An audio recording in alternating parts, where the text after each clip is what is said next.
Je ne suis pas l'auteur de cette musique. Jeune homme, réjouis-toi pendant les jours de ta jeunesse, marcelant les désirs, les plaisirs de ce monde. Jeune fille, réjouis-toi pendant les jours de ta jeunesse, sur toi croyas-tu vis. Mais dis-toi qu'un jour, tu comparaîtras devant ton Créateur. Mais dis-toi qu'un jour, tu rendras compte sur cette terre. Oui. Éloigne-toi du mal. Mais comment? Éloigne-toi du mal. Mais comment?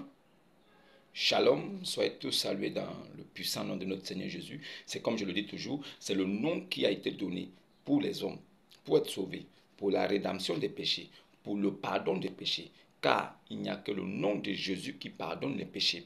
Aucun homme sur la terre n'a le pouvoir de pardonner, sauf Dieu. Et Dieu, que vous connaissez déjà parce que vous êtes nombreux à me suivre maintenant, vous savez que Dieu, c'est le sujet d'adoration des humains. Les humains que nous sommes, quand nous adorons une divinité, il est notre Dieu. Mais ce Dieu-là, il n'est pas le nom d'une divinité. Dieu, c'est une position d'adorer.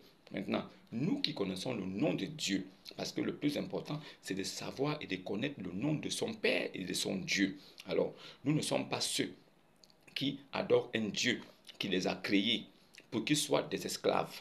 Un Dieu qui crée des hommes pour qu'ils soient esclaves pour les servir.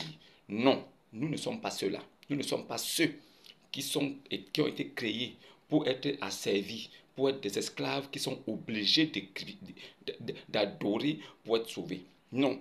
Pourquoi donc as-tu créé les hommes si c'est pour qu'ils soient esclaves et ils sont obligés de vous adorer? Ils sont obligés de t'adorer. Si tu es Dieu, non. Non. Nous sommes ceux dont Dieu a créé à son image. Il nous a donné une vie et un chemin tracé. À nous de faire des bons choix. Mais la plupart des choix cruciaux, des choix importants de l'homme, Dieu lui-même, il a mis son point dessus. Pour que nous les hommes, nous ne croyons pas que nous sommes capables nous-mêmes de nous sauver. À partir du niveau du sauvetage, cela n'appartient pas à l'homme. Un homme ne peut pas se sauver lui-même. Un homme ne peut pas se sauver par la loi. Un homme ne peut pas se sauver en disant que lui, il est pur sans péché. Un homme ne peut pas. Mais c'est la grâce. Cela dépend c'est un don gratuit qui vient de la part de Dieu. Ça ne dépend pas d'un homme. Et si vous croyez en ce que je dis, cela ne dépend pas de vous aussi. Mais cela dépend de ce que mon Père, votre Père aussi, a mis en vous pour que nous puissions nous ressembler et pour que vous puissiez entendre sa voix à travers ma bouche. Pour que quand je parle, vous sachiez que c'est lui qui parle. Il n'y a qu'un enfant qui reconnaît la voix de son Père quand celui-ci parle. Si je parle et que tu écoutes la voix de ton Père à travers moi, alors tu es conscient et tu sais que tu es sauvé. Car ceux qui sont sauvés sont choisis avant la fondation du monde. Ce n'est pas le monde que nous choisit, mais c'est Dieu qui nous a choisis avant de nous mettre dans le monde. Nous sommes dans le monde, mais nous n'appartenons pas au monde. Nous sommes une partie du monde parce que nous devons vivre aussi comme des hommes. Shalom encore. Aujourd'hui, je parlerai de quelque chose. J'aimerais attirer votre attention sur le mensonge, sur la ruse. Alors, nous rencontrons ici en ce moment beaucoup de religieux qui aiment à mentir, qui aiment à dire des choses qui ne sont pas fondées dans les Saintes Écritures. Si quelqu'un vient à vous et vous dit quelque chose, posez-lui la question, c'est écrit où? Voilà la question que moi j'aime poser à tous mes amis musulmans. Tous mes frangins musulmans, quand ils viennent à moi et qu'ils viennent poser des questions, s'ils viennent dans la position de ceux qui veulent apprendre, alors je suis obligé de leur donner des informations avec des références pour qu'ils puissent aller vérifier.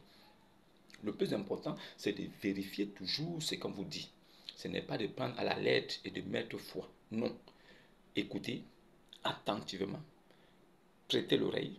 Si cela est vrai, ce sont les écritures et les preuves qui vont vous prouver que oui, la véracité de ce que vous dites est écrite quelque part. Parce que la base, c'est sous base des saintes écritures. Et nous n'oublions pas aussi que le Dieu des Arabes, ce Dieu-là, qui s'appelle Allah. Al, A-L, A, accent grave, T. Donc c'est là. Il s'appelle normalement là. Mais c'est monsieur là. Puisque la plupart des noms arabes sont toujours accompagnés par Al.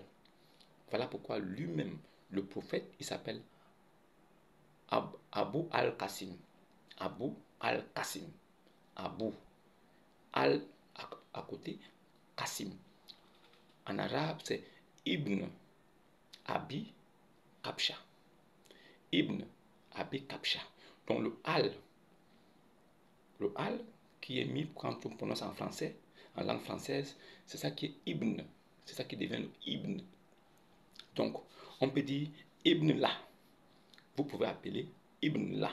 Ibn La, c'est le nom de la divinité des Arabes. Ibn La. Donc, Al-La. Ibn La. Comme Ibn Abi Kabsha. Donc, le Dieu qui porte le nom des noms. Il porte le nom des noms comme Jésus-Christ porte le nom de l'humanité suivi de la divinité. Jésus là, il porte le nom de l'humanité suivi de la divinité. Aujourd'hui, je ne m'attarderai pas sur le nom de ce Dieu-là. Je ne m'attarderai pas aussi sur expliquer qui est Jésus et que signifie son nom. Aujourd'hui, je vous parlerai de quelqu'un.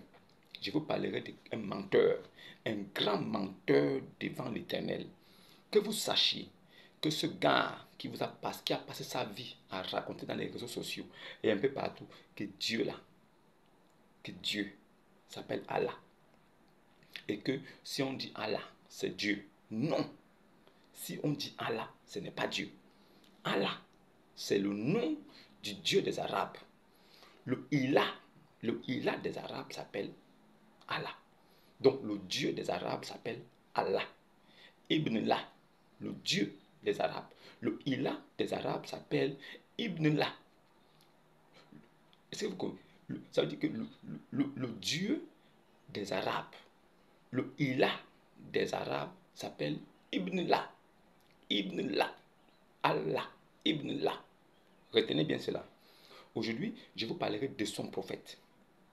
Son prophète a dit ouvertement que aucun prophète ne pêche. Aucun prophète de Dieu n'a péché. Il a dit ça ouvertement. Maintenant, la question est de savoir, est-ce que dans les Saintes Écritures, il est mentionné quelque part que Jésus-Christ a péché? Est-ce que dans les Saintes Écritures, il est mentionné là-bas qu'aucun prophète ne pêche? Est-ce que Moïse n'a-t-il pas péché? Est-ce que Noé n'a-t-il pas péché? Est-ce que Abraham n'a-t-il pas péché? Est-ce que tous les prophètes qui sont venus sur la terre n'ont-ils pas péché? Est-ce que lui, le prophète des Arabes, n'a-t-il pas péché? Si il n'est mentionné nulle part que Ibn Abi Kabsha n'a péché, alors nous concédons ça et nous disons Amin. Mais si nous trouvons une seule sourate dans le Al-Quran qui dit que ce gars a péché, ou bien qu'il y a un péché qu'il a commis, qui lui sera pardonné ou qui lui est pardonné, à partir de là, on confirme que ce gars qu'on appelle Abdul Majid le Maboul a menti. Abdul, Abdul Maboul, Abdul Majid, Abdul Maboul, le plus, ça veut dire que le demi-illettré d'un groupe d'illettrés. Lui, il est demi-illettré dans un groupe des illettrés.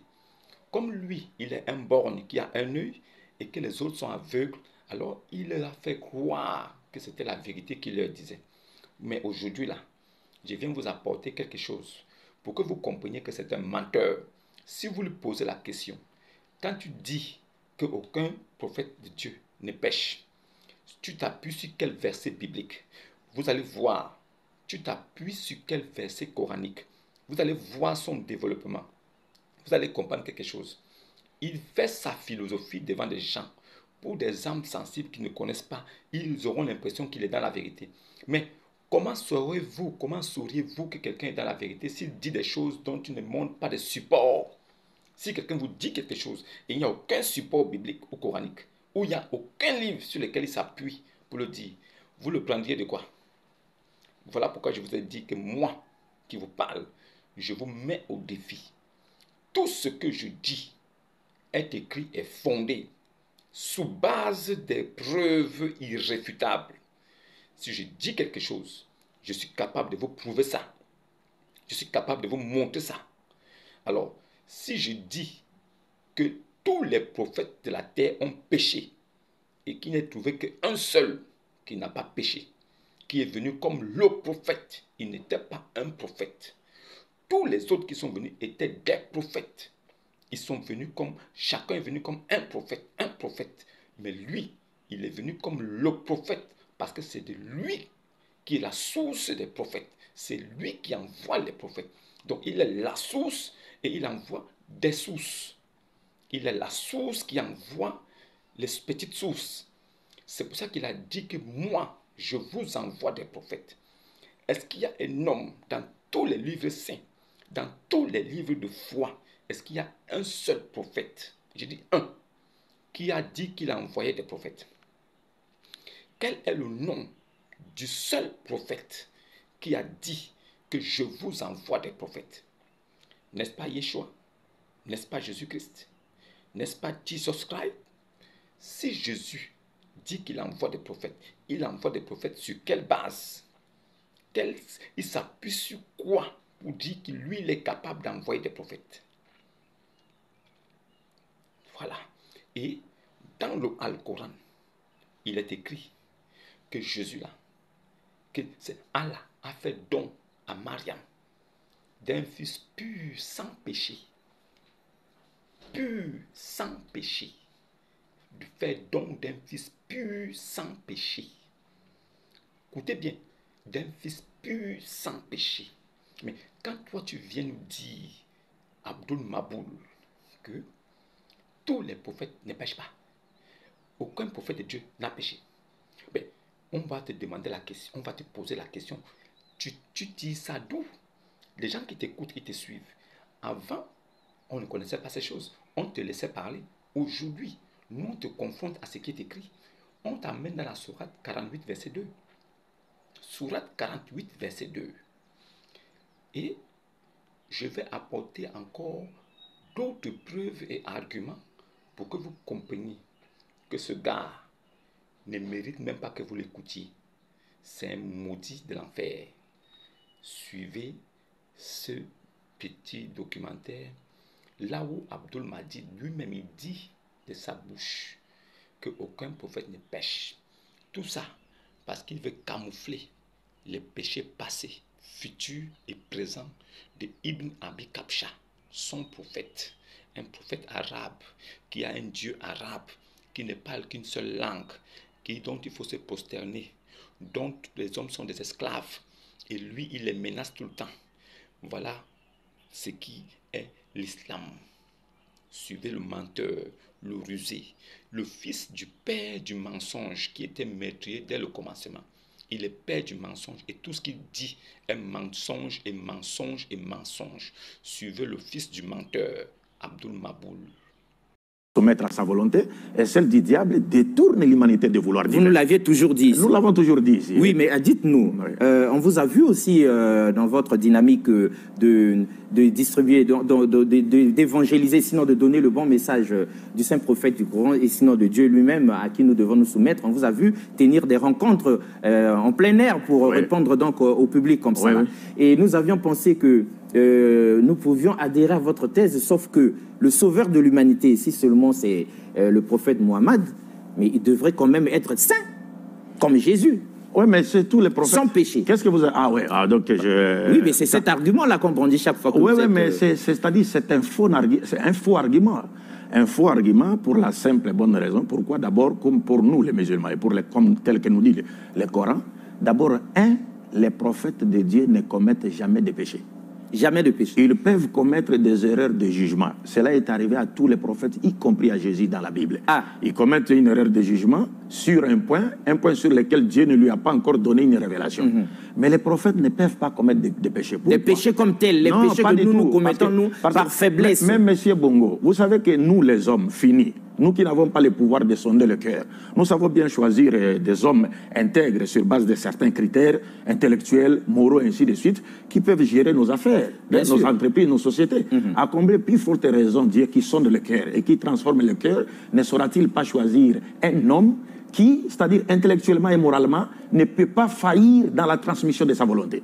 Les prophètes ne commettent pas de péché parce qu'ils ont été choisis par Dieu, ils sont les centres où la volonté de Dieu est connue et ils sont envoyés pour inviter les autres à faire quoi? À mener une vie de sainteté basée sur la volonté de Dieu sur le plan vertical et horizontal. Donc ils y sont par élection divine. Élection divine. Choix divin.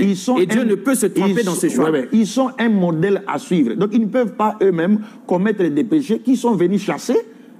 Ils ne peuvent pas transgresser la loi qui sont venus inviter les humains à faire quoi? À obéir. Est-ce que vous comprenez cela? Ça, ce sont des choses peut-être qui existeraient dans la Bible. Mais dans le Coran, Dieu dit Dieu connaît où placer son message. Donc, les prophètes ne commettent pas de péché parce que la probité morale d'un prophète fait partie de preuves de sa véracité. C'est-à-dire, si l'on ne peut pas comprendre la profondeur des enseignements qu'il va nous donner, il y a d'abord le miracle, il peut faire un miracle pour vous convaincre de sa véracité, ou alors, si vous ne pouvez pas comprendre cela, sa vie de piété morale qu'il a passée parmi Elle va vous servir de modèle et de leçon. De preuve de sa véracité. Parce que vous allez vous dire, s'il n'a pas menti, s'il n'est pas tombé dans les péchés, est-ce qu'il peut encore nous appeler à croire à une chose qui n'est pas vraie? Et ça, tous les prophètes de Dieu ont défié leurs contemporains. Jésus a dit à ses contemporains, lesquels de vous me convertiront des péchés? Si j'ai dit la vérité, pourquoi vous ne me croyez pas? Mohammed, dans le Coran, chapitre 10, verset 16, Dieu lui dit, dis-leur, je ne parle pas en langue, je lis un verset en arabe. Non, nous pensions que c'était le Saint-Esprit. Je passais toute ma vie devant vous. Donc ils sont témoins de sa vie sur le plan comportemental, sur le plan du verbe, parole. Aucun contemporain de Mohammed ne l'a accusé d'avoir menti ou tombé un jour dans les péchés. De toute façon, docteur, vous vous épuisez pour rien. Il y en a qui sont têtus, qui refusent de comprendre, même quand c'est clair et net. Il n'y a qu'à voir l'islam comme tel. Et la suite. Vous avez bien écouté, vous avez entendu. Il dit qu'aucun prophète de Dieu ne pêche. Ok, nous on va prendre ce qui est écrit pour vous amener ça ici. Nous on ne veut pas vous dire avec nos bouches que non, aucun prophète ne pêche. Non, nous on vous amène ce qui est écrit.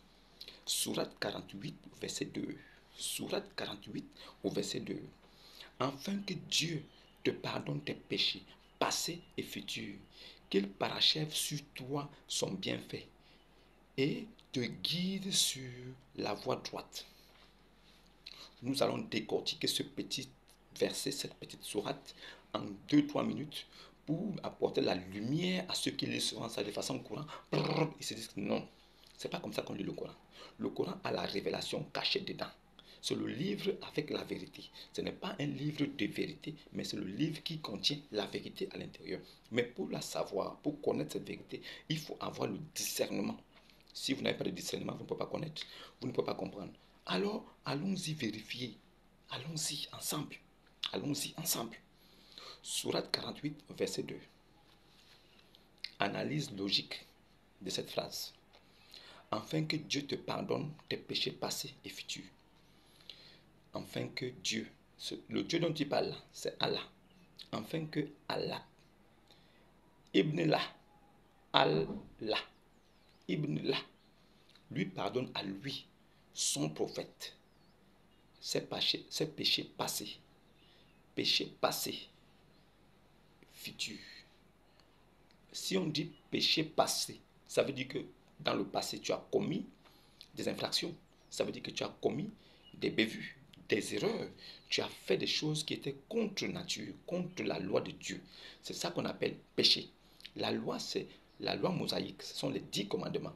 Ce n'est pas seulement les 10 commandements, mais avec les autres préceptes de l'Éternel qu'il faut observer pour être considéré comme un enfant légitime de Dieu. Un vrai, un véritable enfant de Dieu. Alors, si la sourate 48 au verset 2 nous dit que afin que Dieu te pardonne, donc afin que Dieu lui pardonne à lui, que Ibn là lui pardonne à lui ses péchés passés, futurs. Ça veut dire qu'au passé, il a péché. Si un prophète ne commet pas de péché, si un prophète ne pêche point, alors comment est-ce que son Ilah, son Ibn là, lui dit que, afin qu'on te pardonne les péchés passés et futurs? Ça veut dire qu'au passé, tu as péché. Ces péchés-là te seront pardonnés. Et ceux que tu commettras encore dans le futur, demain, te seront encore pardonnés. Ça veut dire que le prophète pêche et il est pardonné. Il pêche et il est pardonné. Pourquoi ne pas le régler une bonne fois? Pourquoi ce Dieu tout-puissant qui a créé toutes choses ne peut pas régler son prophète pour qu'il ne pêche jamais? Pourquoi ne peut-il pas le régler une bonne fois, qu'il soit un exemple de comportement et de façon de vivre? Pourquoi il faille qu'il pêche comme tous les autres, mais qu'on le pardonne après? Pourquoi? Et si il a péché hier et que ses péchés lui seront pardonnés, ça veut dire que c'est un pécheur. Et nous aussi, qui ne sommes pas envoyés de ce Ilah, de ce Ibn-là, quand nous péchons là, notre Dieu Jéhovah, Elohim, il a dit, si vous demandez pardon, vous vous repentez sincèrement, vos péchés vous seront pardonnés. Donc ça veut dire que nous aussi, nous obtenons le pardon de nos péchés quand nous demandons pardon à Dieu et que nous reconnaissons nos transgressions. Il n'est pas différent de nous. Ça veut dire que lui là, que eux ils considèrent comme un grand prophète, il n'est pas différent de nous. Il est au même titre que nous. Mais la différence c'est que nous adorons le vrai Dieu. Et ce vrai Dieu là, il a dit que si nous passons par les eaux du baptême et que nous mettons foi, que nous avons cru, si nous connaissons la nouvelle naissance d'eau et d'esprit, nous héritons le royaume des cieux. En ce moment-là, nous n'avons même pas besoin d'être jugés par lui. Nous ne serons jamais jugés par lui. Et nous ne serons jamais devant le trône blanc pour être jugés au jour dernier. Nous sommes vainqueurs en Christ. Nous sommes sauvés. Nous obtenons un salut éternel. Et personne ne pourra nous ravir de la main de Dieu et de son Fils Jésus-Christ, qui est le tabernacle de Dieu Esprit invisible. Nous sommes justifiés et sanctifiés par la parole, car c'est la parole de Christ, de Jésus-Christ, qui sanctifie, car il est aussi le seul médiateur entre Dieu et les hommes. Jésus-Christ homme. Maintenant, que Dieu te pardonne tes péchés passés, futurs, ça veut dire que tu pêches, tu as péché. Sinon, si un prophète ne péchait pas, son Ibn là aurait dit, tu ne pécheras point, tu n'as point péché au passé, tu ne pécheras point au futur, car c'est moi le véritable Dieu. Je t'ai conçu ainsi pour que tu sois parfait en toutes choses. Comme Yassou. Yassou était parfait en toutes choses. Il n'a jamais péché. Il a vécu sans péché. Le Coran le confirme. Le Coran dit que l'ange Gabriel est venu dire à Marie que Dieu lui fera don d'un fils pur, saint et pur, et qui sera renforcé par son Saint-Esprit. Voilà pourquoi Jésus, Yassou, Yeshua, Jesus, il est la parole de Dieu. Il est Kalamatula. Il est la lumière du monde. Il est le chemin, la vérité et la vie.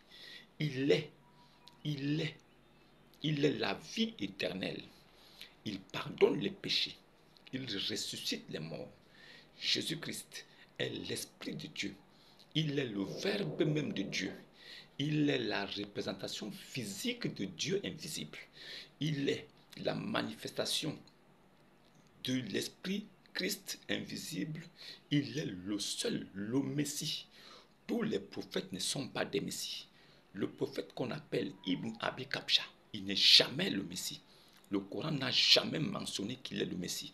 Mais le Coran mentionne que Yassou, fils de Mariam, il est Al-Masiyah, il est le Messie. Et nous savons tous que le Messie, c'est lui qui est venu pour accomplir toutes choses. C'est pourquoi je vous dis toujours ici que quelqu'un ne peut pas venir à vous et il vous dit que lui, il va encore accomplir quelque chose d'autre, ou bien il va prier pour vous pour que la bénédiction vienne, ou bien il va prier pour vous pour changer votre destin, ou bien il va prophétiser sur votre futur. Ça n'existe pas. Ce sont des fabulateurs, des menteurs. Un seul a déjà tout accompli. Il s'appelle Jésus-Christ. Il est le seul médiateur. Il n'a jamais péché. Il n'a jamais péché, Jésus. Il n'a jamais péché. Dans l'évangile, dans la Torah, il n'a jamais péché. Même dans le Al-Coran, il n'a jamais péché. Il est un fils pur. Il est illustre ici-bas et dans l'au-delà. C'est pourquoi Dieu l'a souverainement élevé. Allah, Ibn l'a élevé au ciel. Pourquoi? Il est le seul qui fut élevé au ciel, alors qu'il n'est pas le prophète authentique. Si lui, il n'est pas un vrai prophète, pourquoi Allah l'élève au ciel? Si lui, il n'est pas le dernier des prophètes, pourquoi c'est lui que Allah élève au ciel? Mais pourquoi dans la sourate 2, au verset 87, Allah oublie de mentionner Muhammad dans la lignée des prophètes? Pourquoi? Sourate 2, verset 87. Nous avons donné le livre à Moïse. Puis, nous avons envoyé des prophètes successivement après lui. Puis, nous avons donné la preuve, les preuves, les miracles à Yassou, qu'il confirme que c'est de lui qu'on parle dans l'Ancien Testament, dans la Torah. Deutéronome 18, 18. Bon, les prophètes sont tous pécheurs. Tous les prophètes de la terre sont des pécheurs. Ils ont péché aussi. Et Ibn Abi Kabsha n'est pas épargné. Il a péché aussi. Si ce n'était pas le cas, son livre, son Dieu l'aurait dit. Il a péché. Dans son propre livre, c'est Jésus qui est pur sans péché. Vous croyez que c'est la folie? Lui-même, il a dit de sa bouche que c'est Yassou, Jésus, qui va revenir pour juger l'humanité. Pourquoi lui-même, qui est le dernier des prophètes, ne peut pas revenir pour juger l'humanité? Pourquoi il dit que quelqu'un qui est venu sur la terre, qui a laissé l'évangile, il dit que c'est l'évangile là qui doit juger l'islam? Allah, Ibn Allah, lui-même il dit que c'est l'évangile qui doit juger les musulmans. Si lui-même Allah, il reconnaît qu'il y a un autre prophète qui est venu après avec un autre livre, pourquoi c'est l'évangile qui va juger alors qu'il y a un livre qui est venu parachever? Sourate 5, verset 47. Sourate 5, verset 47. Que les gens de l'évangile jugent. Qu'ils jugent selon ce que Dieu a fait descendre sur Issa, fils de Mariam, l'Injili, l'évangile. Et que s'ils ne jugent pas, ils seraient considérés comme des pervers. Donc, nous avons ce droit légal du Ilah des Arabes, de juger l'islam. C'est ce que je fais. Avec beaucoup de gaieté, je le fais. Parce que j'ai mes frères, je sais qu'il y a mes frères qui sont là-bas. J'ai beaucoup de frères qui sont perdus là-bas, que je dois ramener à Christ. Je le sais. Bon, aujourd'hui, je vais donner quelques preuves pour que vous sachiez que ce gars a péché. Laissez-moi le Maboul Madid là. Maboul Madid, il a parlé. Il n'a pas ouvert la Bible ou bien le Coran pour lire quelque chose à l'intérieur. Il a parlé. Moi, je vais l'aider ici. Je vais l'aider. Je vais compléter ce qu'il a dit là par des sources sûres. La sourate 48 au verset 2 dit que afin que Dieu lui pardonne ses péchés passés et futurs. Ça veut dire qu'il a péché. Voilà, c'est pas fini. Et qu'il le guide et qu'il parachève sur toi ses bienfaits. Donc ça veut dire que Dieu l'a envoyé, mais il n'a pas parachevé ses bienfaits. C'est pendant qu'il est en train de vivre que Dieu parachève maintenant. C'est-à-dire que c'est comme si on était en train de construire une maison. Un prophète qui vient, on doit encore parachever ses bienfaits sur lui. Comme s'il n'a pas déjà été prédestiné à l'être. On doit parachever encore. Ah, d'accord. Oui, il n'a qu'à continuer à parachever. Jusqu'à présent, il n'a pas parachevé. Parce que s'il aurait parachevé, ce gars-là, il serait élevé au ciel aussi. Donc, le parachèvage n'a pas eu lieu. C'est en cours de téléchargement. Son parachèvement-là est en cours de téléchargement. On ne sait pas combien de temps ça va prendre. Mais il est encore au sol. Ok. Et il guide sur le chemin droit. Et que ce Dieu-là lui guide sur le chemin droit. C'est-à-dire qu'il vient de la part d'un Dieu pour être un exemple, pour être le chemin lui-même. Mais il faut encore que ce Dieu-là lui guide. Parce que lui-même ne sait pas marcher. Ah non, c'est joli. Non, il le guide encore. Sa guidance là, sa guidance continue. Sa guidance, c'est tout droit. C'est-à-dire, on l'a mis au sol. Mais la guidance là, ça continue à aller au fond. Plus au fond, jusqu'à ce qu'il va sortir même de la planète. C'est la guidance. C'est bien ça. Voilà. Maintenant, prenons quelques exemples dans les hadiths pour confirmer ce qu'on dit. Saïd al-Bukhari, tome 2, page 3448. Saïd al-Bukhari, tome 2, page 3448. Lui-même, Muhammad, il dit, lui-même, Ibn Abi Kabsha, il dit que son âme va reposer entre les mains de Jésus, Yassou, qui reviendra certainement juger l'humanité. L'humanité. Donc, c'est Yassou qui va revenir juger le monde. Pendant ce temps, lui, le sot, le dernier, le plus grand des prophètes, il sera encore à terre. Pourquoi lui ne revient pas pour juger le monde? Pourquoi c'est Yassou? Pourquoi les musulmans disent aujourd'hui que c'est lui le plus grand prophète, mais lui dit carrément que c'est Jésus qui va revenir? Donc ça veut dire que lui-même, il se met sous Jésus. Ça, c'est une parenthèse. C'est les choses que vous devez savoir. Saïd al-Bukhari, tome 4, page 871, hadith 64-67. Il dit là-bas qu'aucun musulman, aucun Abdous, aucun musulman, aucun Moussaïlama ne héritera le royaume des cieux grâce à ses bonnes œuvres, grâce au gnomi avec lait qu'il a donné, au lait caillé, foufoukokwala, grâce au coupé-coupé, grâce au mouton. Aucun parmi vous ne pourra hériter du royaume des cieux parce qu'il avait tué un mouton, il a partagé les morceaux aux autres familles. Parce qu'il avait tué un bœuf, il a divisé, il a partagé à beaucoup de monde. Si c'est ça là qui doit vous sauver, vous êtes déjà en enfer. Votre prophète lui-même, il a dit qu'aucun de vous ne pourra hériter le royaume des cieux grâce à ça. À moins que Dieu lui fasse grâce de la vie éternelle. C'est la grâce, c'est un don gratuit. Ce n'est pas par les moyens des œuvres, c'est par les moyens de la foi. C'est parce que lui-même, il a décidé ainsi. Alors, arrêtez de croire que 5 prières par jour, 6 prières, 10 prières, 20 prières, ou bien le sakat, ou pour réciter les blablabla, blablabla.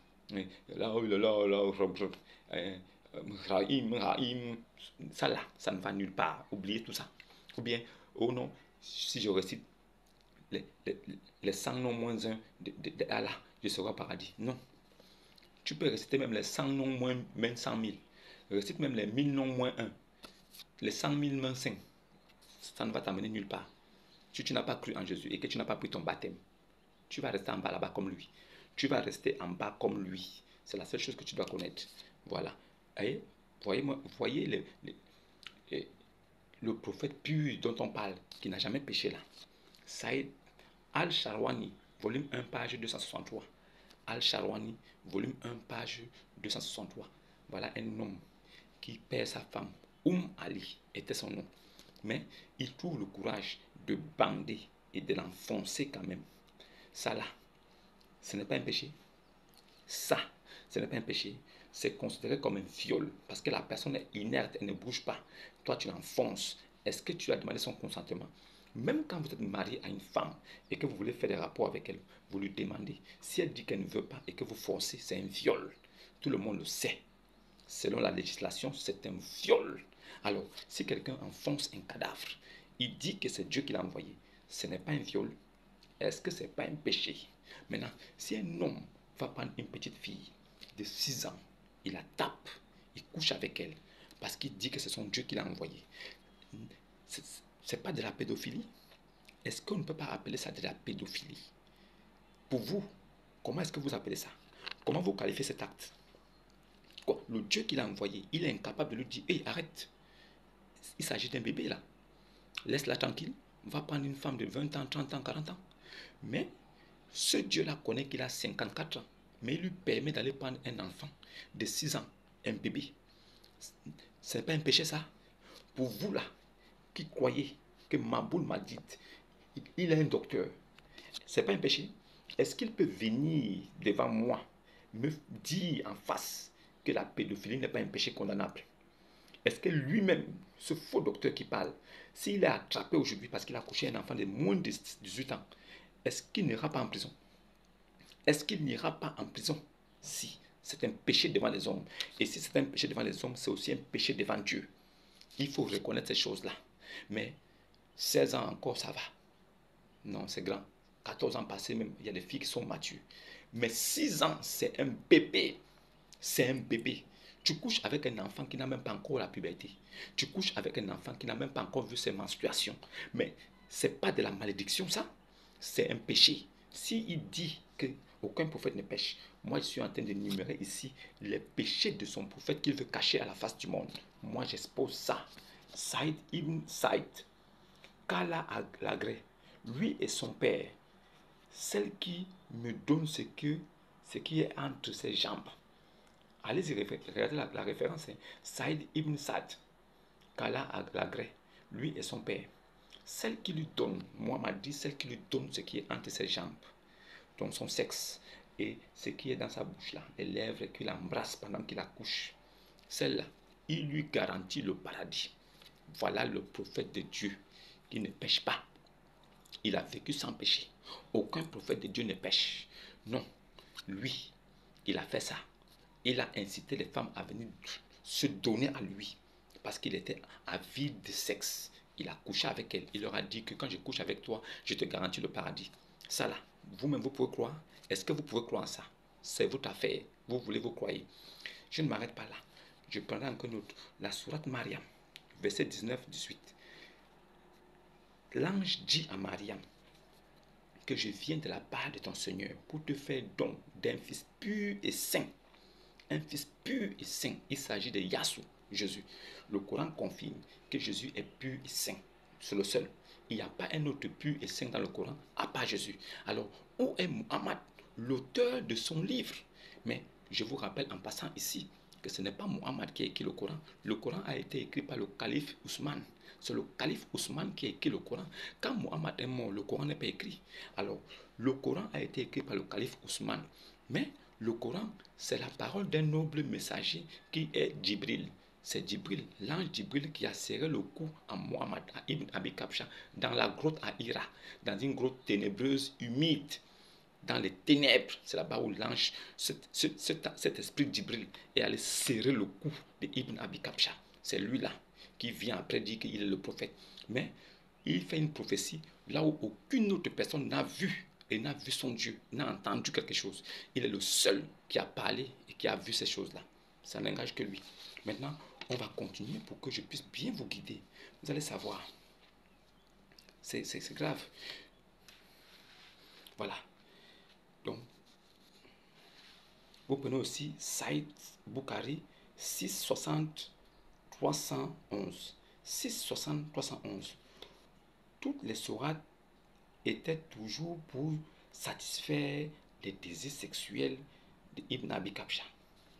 Aïcha a constaté que la plupart des révélations qui descendaient sur ce gars, sur Ibn Abi Kabsha, étaient des révélations qui venaient pour l'aider dans ses désirs sexuels.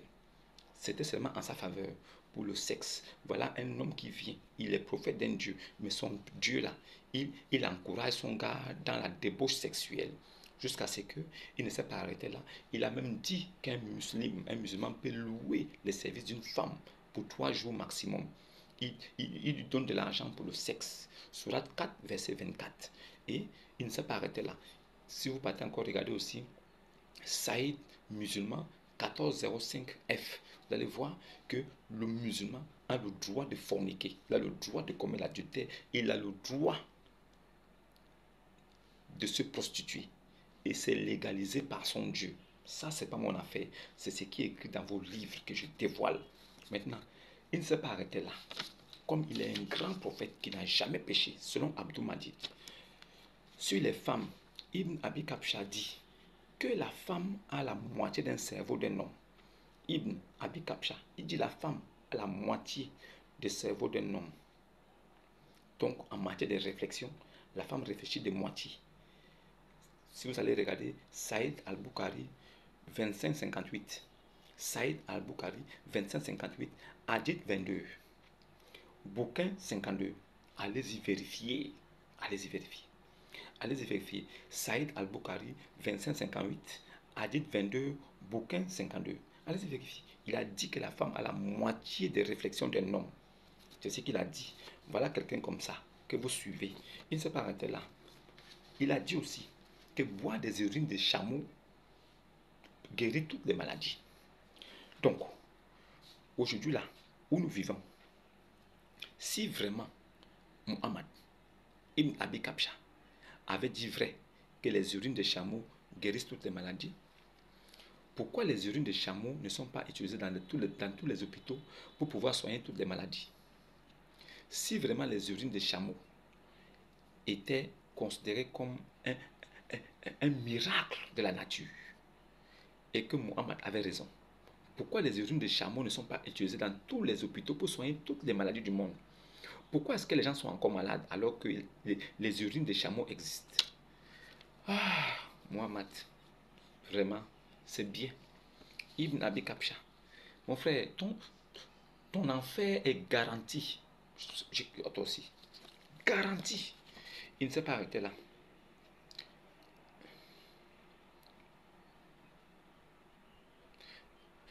Quoi? Il est dit qu'il a ordonné à la lune de se fendre en deux. Ça, c'est un miracle. Bon, si quelqu'un dit que la lune, il dit que la lune s'est fendue en deux. C'est quoi ça? C'est quel miracle? Qu'est-ce qu'une lune qui se fend en deux peut apporter de bien aux hommes sur la terre? Qu'est-ce que la lune qui s'est fendue en deux? C'est quoi? Et c'est même faux. C'est déjà faux. Il n'a jamais fendu la lune en deux. Ça, c'est ce que les gens racontent pour pouvoir donner un peu de... Voilà. Si vraiment il était si puissant que ça, comment est-ce qu'il est mort empoisonné et il n'a pas pu savoir qu'il y avait le poison dans la bouffe? Comment il a pu manger une bouffe empoisonnée et il est mort? C'est ça aussi qu'il faut savoir. C'est ça, il faut savoir. Voilà. Maintenant, Allah qui est le miséricordieux, qui a envoyé un prophète miséricordieux. Il a envoyé un prophète miséricorde de la miséricorde. Un Dieu miséricordieux qui envoie un prophète de la miséricorde. Mais qui incite tous les musulmans, les arabes, les coraïches à tuer ceux qui ne sont pas musulmans. Tuez-les. S'ils tournent le dos, tuez-les, détruisez-les, tuez-les. Voilà le Dieu de la miséricorde qui a envoyé un prophète sanguinaire miséricorde. Le Dieu miséricordieux a envoyé un prophète de la miséricorde criminel, rempli de désirs meurtriers, qui a passé sa vie à commettre des guerres, à tuer pour seulement satisfaire ses désirs sexuels. Il tuait certaines tribus seulement des hommes pour prendre leurs femmes. Il était capable de dire que allons tuer cette tribu-là, tuons leurs hommes parce que leurs femmes ont des jolis cheveux blonds. C'est là le prophète. Lui là, il faut le suivre parce que c'est votre prophète. Moi, je ne peux pas le suivre, mais je vous dis la vérité qui est écrit dans vos livres, des choses que vous avez cachées pendant longtemps aux personnes qui se sont converties dans l'islam. Et je te loue, ça là c'est des conneries. Il y a, la shahada n'existe même pas dans le Coran. Ça n'existe pas. Vous avez pris ça où? Il faut lever l'index. Il faut lever. Là. Maintenant, si tu n'as pas l'index, tu lèves quoi? C'est quoi ça? On vous parle de quelque chose qui est intérieur, esprit. On vous parle de quelque chose qui est esprit et vérité. Vous prenez ça, ça devient une affaire physique. Restez dans ça. Un Dieu des esclaves. Allah, c'est le Dieu esclavagiste. Il a créé l'homme pour que les hommes soient esclaves pour lui. Il s'est battu pour créer l'homme, pour créer l'humanité. Mais il a créé l'homme pour que l'homme puisse être esclave et pour le servir. Voilà. Lui, ce Dieu arabe, il existe parce que les gens croient qu'il faut se prosterner devant lui pour l'adorer. Mais ceux qui se prosternent pour l'adorer ne l'ont jamais vu. Ils n'ont jamais vu un signe qui prouve que c'est lui qui est Dieu. Mais lui là, il a besoin que les gens croient que lui il est Dieu pour qu'il existe. Sinon, si les gens arrêtent de croire qu'il existe, Il n'y a aucune preuve qui montre que ce gars existait. Parce que même celui qui l'a envoyé était rempli de péchés. Un meilleur pécheur, un grand pécheur. Il a commis des abominations. Il a fait boire son beau-père, le père de Khadija, pour l'épouser pendant que le monsieur était ivre. Parce que le monsieur avait dit qu'il ne peut pas lui donner sa fille. Parce que le monsieur le considérait comme un impur. Alors, lui, il a fait boire le monsieur à l'ivresse et il a épousé sa fille pendant que le monsieur était bourré. Voilà un homme de comportement. Voilà celui qu'on appelle le modèle parfait, rempli d'abominations et de péchés. C'est à cause de lui que les hommes prient comme ça. Ils tapent leur front au sol. Dieu est dans le ciel, mais eux, ils cherchent sur la terre. C'est sous la terre qu'il y a l'abomination et Satan. C'est là-bas. C'est là-bas où lui, il a emmené tous les musulmans. Mais nous, là, nous connaissons là où se trouve Dieu. Il est dans les cieux. Voilà. C'était une vidéo pour vous faire comprendre que c'est un menteur, Maboul Madid, grand menteur devant Dieu, grand menteur devant l'Éternel, grand menteur devant Jésus-Christ. Et lui là, il s'est fait passer pour le docteur, pour un docteur des musulmans. Ceux qui vont le suivre, je ne vous plains pas. Je sais pourquoi vous le suivez. C'est votre destin, c'est votre destination. Suivez-le. Mais ceux qui vont comprendre que ce gars est rusé, menteur, trompeur, ils vont se poser la question, tout ce qu'il dit là, il prend ça où? Il dit toutes ces choses-là d'où? Il n'y a aucune preuve coranique et biblique qui atteste ce qu'il dit, qu'aucun prophète ne pêche. Il n'y a aucune preuve biblique et coranique. Lui, il a pris ça où? Comment il peut être un docteur? Je ne suis pas docteur, mais je dis, toutes les personnes qui se réclament d'être des révélés, des docteurs, mais qui viennent à vous et qui vous disent des choses qui ne sont pas écrites, sans preuve, rejetez ça. Ce sont des fabulateurs, des menteurs, des voyous. Abdul Madoud, c'est un voyou. C'est un voyou. Je le dis ici. Je le dis ici, haut et fort. C'est un voyou. Vous qui le suivez là, tant pis pour vous. Shalom et à demain. N'oubliez pas, Jésus-Christ est Dieu. Jésus là, c'est lui le véritable Dieu et la vie éternelle. Jésus là, il est la droite, il est la force du Père.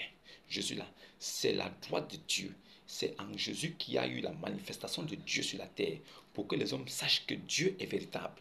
C'est en Jésus qu'il y a eu cette possibilité.